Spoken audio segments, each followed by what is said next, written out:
حضرت ابو سعید خدری رضی اللہ تعالیٰ عنہ سے روایت ہے کہ رسول اللہ صلی اللہ علیہ وسلم نے فرمایا، ابلیس شیطان نے اللہ سے کہا تھا، تیری عزت اور جلال کی قسم، تیرے بندوں کے جسم میں جب تک جان ہے میں انہیں برابر بھٹکاتا رہوں گا۔ اس پر اللہ تعالیٰ نے فرمایا، میری عزت اور جلال کی قسم، جب تک وہ مجھ سے بخشش طلب کرتے رہیں گے میں بخشتا رہوں گا۔ اس حدیث پاک میں نبی علیہ الصلوۃ والسلام نے استغفار کی اہمیت و فضیلت کو بیان فرمایا کہ جب اللہ تعالیٰ نے شیطان کو جنت سے مردود کر کے نکال دیا اور شیطان نے اللہ سے دعا کی کہ اللہ مجھے قیامت تک مہلت عطا فرما، قیامت تک زندگی عطا فرما، تو اللہ نے شیطان کو قیامت تک جب زندگی عطا فرمائی، وہ شیطان قسم اٹھا کر کہنے لگا، تیری عزت اور تیرے جلال کی قسم، تیرے بندوں کو میں گمراہ کروں گا، دائیں بائیں آگے پیچھے سے حملے کروں گا، اور اس طریقے سے تیرے بندے کم ہوں گے جو تیری عبادت کرنے والے ہوں گے اور دین اسلام اور دین کی طرف رجوع کرنے والے ہوں گے۔ اس کے جواب میں اللہ تعالیٰ نے یہ فرمایا تھا، مجھے میری عزت اور جلال کی قسم ہے، جب تک بندہ مجھ سے معافی مانگتا رہے گا، استغفار کرے گا، توبہ کرے گا، اس کے گناہ زمین و آسمان سے بڑھ کر کیوں نہ ہو، اس کے گناہ سمندر کی جھاگ سے زیادہ ہی کیوں نہ ہو، لیکن وہ بندہ جب میری طرف رجوع کرے گا سچے دل کے ساتھ، سچی توبہ کے ساتھ، میں اس کے سارے کے سارے گناہوں کو معاف فرما دوں گا۔ پھر حدیث پاک میں نبی علیہ الصلوۃ والسلام نے فرمایا، طوبیٰ لمن وجد فی صحیفتہ استغفارا کثیرا، خوشخبری ہے اس شخص کے لیے جو شخص اپنے نامہ اعمال میں سب سے زیادہ کثرت کے ساتھ استغفار کو پاتا ہے۔ استغفار ایک ایسی دولت ہے، یہ صرف گناہوں کو معاف نہیں کرواتی کہ یہ نہ سمجھا جائے کہ استغفار سے صرف گناہ ہی معاف ہوتے ہیں۔ استغفار ایک ایسی دولت ہے جس سے اللہ گناہ بھی معاف فرماتے ہیں، اور اگر کسی کے گناہ نہ ہو تو اللہ اس مسلمان کے درجات کو بلند فرماتے ہیں، اور تیسرا استغفار کرنے کی وجہ سے اللہ اس مسلمان کی حاجات کو، اس مسلمان کی دعاؤں کو قبول فرماتے ہیں، کیونکہ نبی علیہ الصلوۃ والسلام کی زندگی کا یہ معمول تھا کہ نبی علیہ الصلوۃ والسلام دن میں 70 مرتبہ، اور ایک روایت میں نبی علیہ الصلوۃ والسلام 100 مرتبہ استغفار فرمایا کرتے تھے، کیونکہ انبیاء علیہ الصلوۃ والسلام معصوم عن الخطا ہوتے ہیں۔ اللہ نے گناہوں کو حکم دیا ہوتا ہے کہ کوئی گناہ نبی انبیاء کے قریب نہ جائے، ہمیں حکم دیا جاتا ہے کہ آپ لوگ گناہوں کے قریب نہ جاؤ، جبکہ گناہوں کو حکم ہوتا ہے وہ کسی پیغمبر کے قریب تک نہ جائیں۔ اس کے باوجود نبی علیہ الصلوۃ والسلام 70 مرتبہ استغفار کرنا یہ درجات کی بلندی کے لیے بھی ہوتا ہے، اس لیے ہر ایک کو چاہیے دوسرا عشرے میں کثرت کے ساتھ اللہ کی طرف رجوع کیا جائے، اپنے اعمال کو سامنے رکھا جائے، جہاں جہاں کوتاہی نظر آتی ہے وہاں وہاں اس کوتاہی سے استغفار کیا جائے، اور ساتھ اللہ سے درجات کی بلندی کے لیے بھی استغفار کیا جائے۔ اور حدیث پاک میں آتا ہے نبی علیہ الصلوۃ والسلام نے فرمایا، جب ایک مسلمان گناہ کرتا ہے، اس گناہ کی وجہ سے اس کے دل پر ایک نقطہ لگتا ہے، جب وہ توبہ کر لے تو وہ نقطہ ختم ہو جاتا ہے، لیکن وہ توبہ نہ کرے، استغفار نہ کرے، وہ ایک نقطے کے بعد دوسرا نقطہ اس کے دل پہ لگ جاتا ہے، پھر گناہ کرتا ہے تو تیسرا نقطہ، اس طریقے سے کرتے کرتے اس مسلمان کا دل سیاہ ہو جاتا ہے، زنگ آلود ہو جاتا ہے۔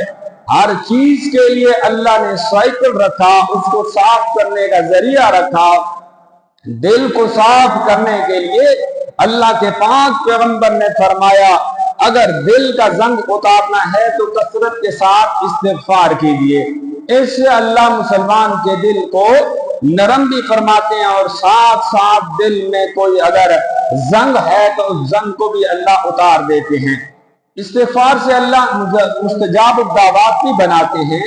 دعاؤں کو قبول بھی فرماتے ہیں۔ حضرت حسن بصری رحمہ اللہ تعالیٰ کے پاس ایک شخص آیا اور اس نے آ کر یہ کہا کہ بارشیں نہیں ہوتی، آپ اللہ سے دعا کریں کہ اللہ تعالیٰ آسمان سے بارشوں کا نزول فرمائے۔ تو حضرت حسن بصری رحمہ اللہ تعالیٰ نے دعا کے بجائے اس بندے سے یہ کہا فرمایا کہ اللہ کے سامنے استغفار کرو۔ ایک دوسرا شخص آیا تو کہنے لگا حضرت میری شادی کو عرصہ ہو چکا لیکن میری کوئی اولاد نہیں ہے، اللہ سے کوئی دعا کیجئے۔ حضرت حسن بصری رحمہ اللہ تعالیٰ نے فرمایا استغفار کیجئے۔ تیسرے شخص نے کہا کہ مالی تنگی ہے، رزق کی فراوانی نہیں ہے، کوئی ایسا وظیفہ عمل بتا دیجئے یا دعا کیجئے جس کی وجہ سے اللہ میرے رزق کی تنگیوں کو دور فرما دے۔ تو حضرت حسن بصری رحمہ اللہ تعالیٰ نے فرمایا کہ اللہ کے سامنے استغفار کرو۔ پاس بیٹھے ہوئے ایک شخص نے یہ کہا حضرت بارش والا آیا تو آپ نے استغفار کہا، جب شادی والا آیا اور اس کی اولاد نہ تھی تو آپ نے فرمایا استغفار کرو، مالی تنگی والا آیا آپ نے اس سے بھی یہی فرمایا کہ استغفار کرو، اس کی کیا وجہ ہے؟ تو حضرت حسن بصری رحم اللہ تعالیٰ فرمانے لگے میں نے قرآن مجید میں پڑھا ہے، اللہ قرآن مجید میں ارشاد فرماتے ہیں فَقُلْتُ اسْتَغْفِرُوا رَبَّكُمْ إِنَّهُ كَانَ غَفَّارًا يُرْسِلِ السَّمَاءَ عَلَيْكُمْ مِدْرَارًا وَيُمْدِدْكُمْ بِأَمْوَالٍ وَبَنِينَ وَيَجْعَلْ لَكُمْ أَنْهَارًا جَنَّاتٍ وَأَنْهَارًا۔ اور اسی طریقے سے اللہ تعالیٰ نے قرآن مجید میں یہ ذکر کیا کہ اللہ کے سامنے استغفار کرو اور اللہ تعالیٰ تمہارے اوپر موسلادھار بارشوں کو برسائے گا، اور پھر دوسرا فائدہ یہ ہوگا کہ اللہ تمہاری مال کے ذریعے مدد فرمائے گا۔ جس مسلمان پر مالی تنگی ہے یہ وظیفہ یہ عمل اپنی زندگی کے لیے لازم پکڑ لے، صبح شام ہو دن ہو ہر گھڑی ہو، یہ میرے پاک پیغمبر صلی اللہ علیہ وسلم کا عمل اور اللہ کا بتایا ہوا وظیفہ ہے کہ استغفار سے میں مال کی تنگیوں کو دور کر دیتا ہوں۔ تو اس لیے فرمایا کہ اللہ نے یہ بھی فرمایا کہ استغفار کرو مال میں اضافہ کروں گا، پھر فرمایا کہ اگر استغفار کرو میں اولاد بھی تمہیں دوں گا، استغفار کرو میں تمہیں باغات بھی دوں گا، اور پانچویں چیز ذکر کی کہ میں تمہیں اللہ فرماتے ہیں نہریں بھی عطا کروں گا، اور اس طریقے سے یہ استغفار کی بدولت ہی ہو سکتا ہے۔ حضرت نوح علیہ السلام کی پشت میں 40 سال تک کاپ رہا، 40 سال تک اللہ تعالیٰ نے اس امت پر قحط کو نازل کیا، اور حضرت نوح علیہ السلام کے زمانے میں 40 سال تک عورتیں بانجھ ہو گئی، کوئی بچہ وغیرہ نہیں جن رہی تھی۔ تو اللہ تعالیٰ نے قرآن مجید میں یہی آیت کریمہ فرمائی کہ حضرت نوح علیہ السلام نے اپنی قوم کو یہ سکھایا کہ اللہ کے سامنے استغفار کرو، اور اس استغفار کی بدولت اللہ تمہیں یہ 5 قسم کے انعام عطا فرمائے گا۔ یہ پانچوں کے پانچوں انعام اگر دیکھے جائیں یہ دنیا سے تعلق رکھتے ہیں، دنیا کی اسباب یا دنیا کے ذرائع ہیں، لیکن جو بندہ استغفار کرے گا اللہ اس مسلمان کو اس استغفار کے ساتھ ساتھ دنیا میں تو یہ فائدے عطا فرمائیں گے، آخرت کے فائدے یہ ہیں پہلے اس مسلمان کے اس استغفار کی بدولت سے گناہ معاف ہوں گے، دوسرا اس استغفار کی وجہ سے اللہ اس مسلمان کے درجات کو بلند فرمائیں گے۔ اور استغفار ایک ایسا ہتھیار سمجھا جائے اس کو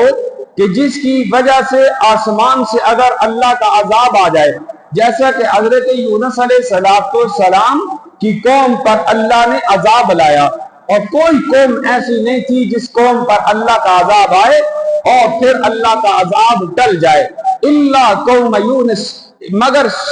یونس علیہ السلام کی قوم کو اللہ نے یہ مہلت عطا فرمائی۔ اس کی وجہ یہ تھی کہ حضرت یونس علیہ السلام کی قوم نے اللہ کے سامنے استغفار اس انداز میں کیا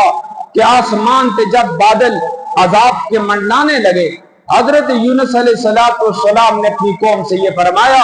اب میدان میں نکل آؤ اور اللہ کے سامنے استغفار کرو۔ اور اس طریقے سے ان کے بارے میں آتا ہے کہ انہوں نے ہر ایک کو الگ الگ کر دیا، چھوٹے چھوٹے دودھ پیتے بچوں کو ماؤں سے الگ کر دیا، جانوروں کے بچوں کو جانوروں سے الگ کر دیا۔ اور اس طریقے سے میدان میں جب جمع ہوئے، چھوٹے بچے اپنے ماؤں کے لیے چیخو پکار کر رہے تھے، بڑے لوگ اپنے گناہوں کی وجہ سے چیخو پکار کر رہے تھے، اور سب اللہ کے سامنے جب توبہ طائب ہوئے،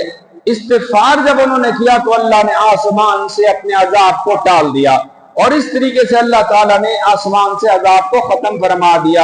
تو فرمایا حدیث پاک میں نبی علیہ السلام نے کہ اللہ فرماتے ہیں میری عزت اور جلال کی قسم ہے، جب تک لوگ استغفار کرتے رہیں گے، مجھ سے بخشش مانگتے رہیں گے، میں اپنی ذات کی قسم اٹھا کے کہتا ہوں میں ان لوگوں کو ضرور معاف کروں گا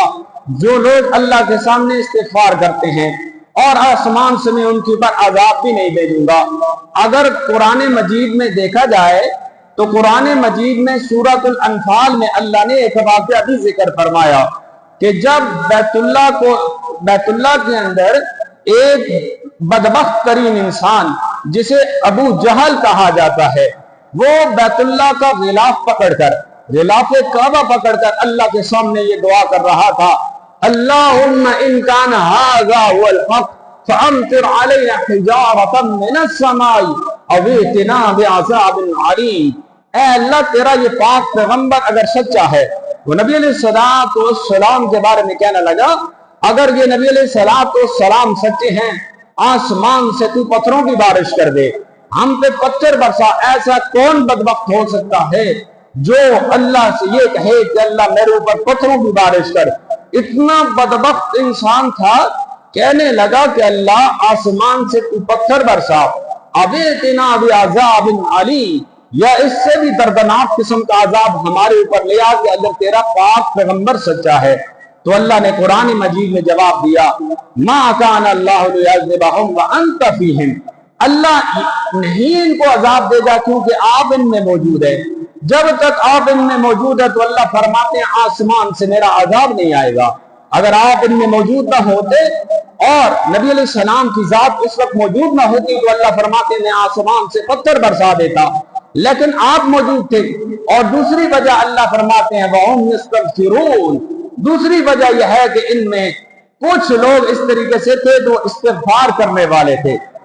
اور اس استغفار کی بدولت اللہ نے آسمان سے عذاب کو نازل نہیں فرمایا۔ تو بات یہ سمجھ آ گئی کہ اگر کوئی بندہ استغفار کرتا رہے، اللہ اس مسلمان کو استغفار کی بدولت زمین اور آسمان کی آفات، زمین اور آسمان کے بلیات سے محفوظ فرمائے گا،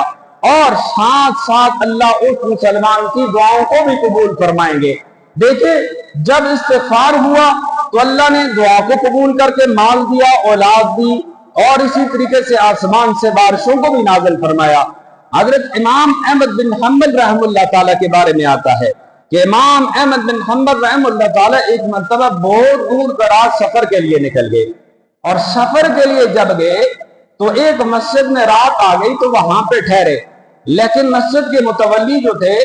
انہوں نے آ کر دیکھا کہ ایک انجان آدمی مسجد میں بیٹھا ہوا ہے، وہ نہیں جانتا تھا کہ یہ وقت کا امام ہے، اتنا بڑا مقام اور اتنا بڑا رتبہ ان کا ہے۔ تو اس نے دیکھا مسجد میں ایک عام سا آدمی بیٹھا ہوا ہے، تو اس نے ہاتھ سے پکڑا اور پکڑ کر اس مسجد سے باہر نکال دیا، کہنے لگا مسجد ہم رات کو بند کر دیتے ہیں۔ امام احمد بن حنبل فرمانے لگے میں مسافر ہوں، بہت دور دراز سے سفر کر کے آیا ہوں، میرے آگے سفر کرنا ہے، لہٰذا میرے پاس رات رہنے کی کوئی جگہ نہیں ہے، مجھے یہاں پہ رہنے کی اجازت دی جائے۔ لیکن امام احمد بن حنبل کو زبردستی مسجد سے جب نکال دیا گیا، امام احمد بن حنبل اپنی رات گزارنے کے لیے جگہ تلاش کر رہے تھے کہ دیکھا کہ اتنے میں ایک تندور والا نان بھائی نظر آیا، اور اس کے پاس گئے، فرمایا میں بہت دور سے سفر کر کے آیا ہوں اور اس طریقے سے رات گزارنی ہے مجھے، اگر تم اپنے پاس رات رکھ لو تو یہ تمہارا شکر، تمہیں تمہاری مہربانی ہوگی۔